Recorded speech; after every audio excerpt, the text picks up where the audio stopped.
Marie Clarisse Mukandengo. Uyu munsi narwaye, nagize ikibazo cya grippe n'inkorora bimereye nabi, ariko se hari icyambuza kuvuga ibya Yezu?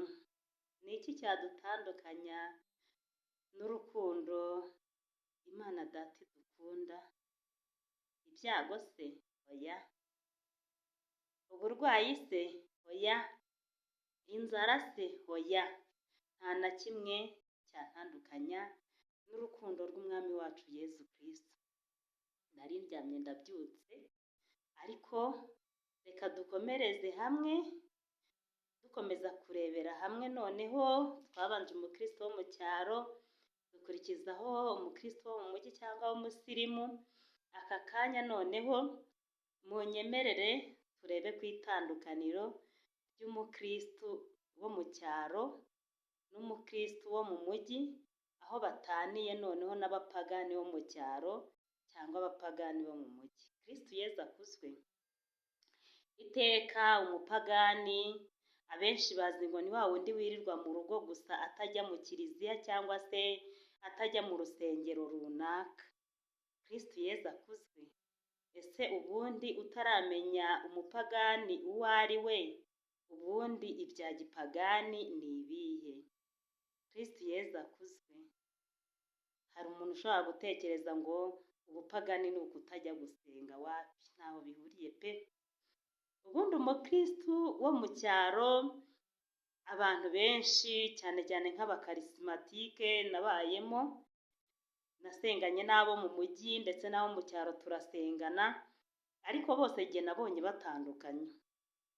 Ni ukuvuga ngo umukristo wo mu cyaro w'umukarismatike hari igihe aba areba ku myambarire ya runaka, akaba areba uko runaka yimereye, ntarebe ngo ese Imana babanye bate.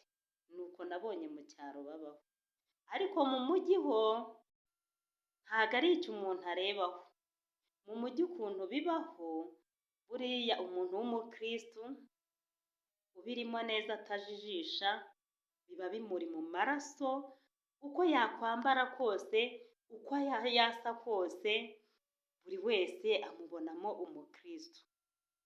Kimwe n'uko umupagani, urugero nk'umuntu w'umusireyikwini cyangwa se w'indaya, uwo muntu aba afite linye yiwe aho akorera akazi ke, kuko nta kazi arimo, ni umwuga we. Uwo nguwo rero atandukanye kure n'umukristo, kuko ntago aziyoberanya ngo agende ngo avuge ngo ndi umukarismatike, ngo agende abibemo. Reka da, nta huriro namba. Cyangwa se wa wundi w'umusinzi wibera mu gacupa, none se yabibonera umwanya? Yifitiye umwanya wo kwirirwa yinezeza, wo kwirirwa yasinze, wo kwirirwa mu biyobyabwenge. None se urumva yabona umwanya wo gufata inzira ngo agiye mu isengesho cyangwa se mu bakarismatike cyangwa mu barokore? Reka reka. Buri muntu wese rero agira uko abaho, ariko jyewe niryo tandukaniro nabonye. Ahubwo mu cyaro buri wese abaho aguciraho iteka, uriya yambaye nabi, uriya ni indaya, uriya yishyizeho ibintu bidahuye, dore afite makiyaje, dore afite menshi, dore yisize ibi n'ibi, uriya ni indaya, kandi musengana. Ubwo ugasanga wenda bakugendeye kure, kandi weho utazi gahunda yabo barimo, kandi we wari uzi ko ari ubusirimu wakoze. Kristo Yezu akuzwe. Ese ubusirimu n'uburaya cyangwa se n'ubusinzi cyangwa n'ubundi bwomanzi bihuriye hehe no gusenga? Niyo mpamvu rero mbere yo gutekereza ngo ese runaka ngo kuki ari iki n'iki, banza utekereze ngo ese runaka abanyate n'Imana ye, ese agendana na Yezu gute, ese Yezu amukunda bingana iki? Aho gucira bagenzi bacu imanza, tubanze twisuzume twebwe ubwacu, twikosore, turebe ngo ese Imana idukunda gute, turebe ngo ese tuba gute imbere y'Imana, noneho tubone ubufata ingamba natwe kugira ngo tubone umwanya. Ntago rero kuvuga ngo nisize ibi n'ibi ku munwa, ese ingohe nazogoshe, ese umusatsi, ese iki, ngo nibwo umuntu yitwa ko ari indaya cyangwa nibwo yitwa iki. ntaho ibyo bihuriye n'umurimo w'Imana, ntaho ibyo bihuriye no kwicuza. Na Bibiliya tubwira ngo hagowe wowe ushobora kugira gutyo ukazasanga ba bandi bita indaya, ba bandi bitwa iki, nibo bagutanze mu bwami bwo mu ijuru, kuko ntabwo uzi aho bihanira, ntabwo uzi aho bicuriza. Hari n'igihe abikora kugira ngo abone amaramuko, hari n'igihe abikora kugira ngo arebe uko yabaho, kuko ni akazi ke, buri wese aba afite akazi ke, ariko akagira uko yibanira n'Imana ye. Niyo mpamvu rero nanjye nkubwiye ngo ntuzacireho iteka uwo muntu, ahubwo musabire, niba ari inzira mbi yatoye abashe kuyivamo. Ahubwo njye ikintu cyantunguye, njye nari nzi yuko koko cyane cyane nk'abo nigeze nsengana nabo, wenda bo mu byaro runaka, nkiri umukobwa, hari igihe najya mfata inzira nkajya gusengera ahantu, nkajya kubona nkabona umuntu arambwiye ati ibyo bikureho. Njyewe niba ari ibyo nasutse cyangwa ari iki nirindaga kubera abantu umutwaro nkabikuraho. Niba umbwiye uti izo nzara wasize ntabwo ari ibyo, nkabikuraho. Ariko aho nturiye mu giturage nibwo nabonye yuko buriya ubusirimu cyangwa se ubukristu butandukanye kure cyane no kubana n'Imana yawe. Umuntu azahangana no kugira ngo ureke ibyo, ariko nawe muri we afite ubusambanyi cyangwa se afite ikintu akora cyihishe, we wari uzi ngo ni umukristu, kumba ari we mupagani wa mbere. Nivugiye ku bintu bijyanye n'abapadiri cyangwa se n'ababikira, wenda hari umuntu wavuze ati uyu muntu tuziye ni bwoko ki.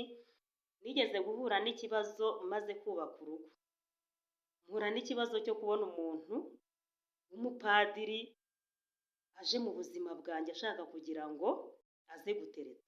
Kristo Yezu akuzwe. Ese ubwo uwo yasezeranye nawe aramuzi? Niyo mpamvu nabivuze, nta kindi nuko hari abantu babibamo, akabibamo atabirimo, ahubwo akabibamo yishushanya. Icyo gihe naribaje, se uyu nguyu akora umurimo w'Imana uko bikwiye cyangwa ni iby'izina? Noneho nigeze gukorera abantu benshi, mu mbabarire, babihaye Imana. Hari imiryango myinshi nagiye mvurira amaturo, ariko buriya nubona umukozi uje mu buzima bwawe cyangwa se undi muntu wese mufite akazi muhuriyeho, jya umenya ko hari ibyo azakwigiraho, nawe hakaba ibyo umukuyeho. Niyo mpamvu njyewe navuze abo bantu kuko barambangamiye cyane. Navuriye amakominota agera muri 5, si ngombwa ngo nyarondore, ariko hose nasangaga ari mu nduru gusa. Nakuze numva ko naba umubikira, numva ko naba mu bihaye Imana, ariko nabanze ku bw'icyo kintu. Hari igihe nazindutse kare ngiye kuvura inka ahantu mu kigo cy'abihaye Imana, nsangamo umuntu witwaga ngo ni umubikira, basanze muri tuwarete ni ukuri ari gusambana n'umushuka.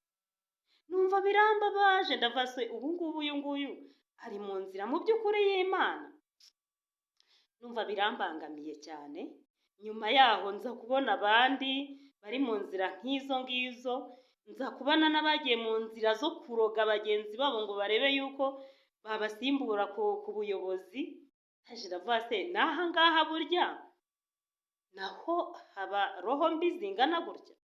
Kristo Yezu akuzwe. Tugerageze rero gukorera Imana by'ukuri, duharanire kwisukura, dusukura roho zacu, twirinde kugira uwo tubangamira. Niba ari umuntu uje mu buzima bwawe w'umukozi wawe, mufate nk'umuvandimwe muri kumwe uyu munsi, ariko n'ejo hari ahandi mushobora guhurira. Mudahuriye mu buzima bw'aha ku isi, mushobora kuzahurira no mu gihugu cyo mu ijuru. Reka dukorere isi rero nk'abayivamo, dukorere ijuru nk'abazaritaha. Ese ibyo byari bikwiriye kuri weho wihaye Imana? Byari bikwiriye kujya gutereta umugore w'abandi ufite uwo wasezeranye nawe? Niba warasezeranye na Yezu, uwo ni wo mugore wawe, uwo ni we mugabo wawe. Kimwe nuko nanjye njyewe ubwanjye ukubwira, Yezu namufashe nk'umuntu w'umupfumu wanjye, mbwira buri kantu kose. Iyo ngeze mu makuba, iyo ngeze aho byanshanze, iyo ngeze mu kaga niwe muntu niyambaza agahita ansubiza ntiriwe nzuyaza. Niyo mpamvu nanjye nagusaba kugira ngo umusabe akubere umugabo, umusabe akubere umugore, umusabe akubere umupfumu uzaganiriza ibyawe, uzaganiriza akaga kawe, uzaganiriza ibibazo byawe, uzaganiriza inzara yawe. Niwe muntu uzagutabara wenyine. Kristo Yezu akuzwe. Ngaho rero njye ndi Marie Clarisse Mukandengo, nubwo wenda ijwi ryanjye ritameze neza kubera gripe n'inkorora narwaye, ariko nta kintu na kimwe cyambuza kuvuga iby'inshuti yanjye Yezu, iby'umupfumu wanjye wo kuri Yezu, iby'uruta abandi Yezu Kristo, inshuti yanjye tugendana buri munsi. Dusabirane rero tuzabane nawe kandi tuzabane namwe mwese mu bwami bwo mu ijuru. Kristo Yezu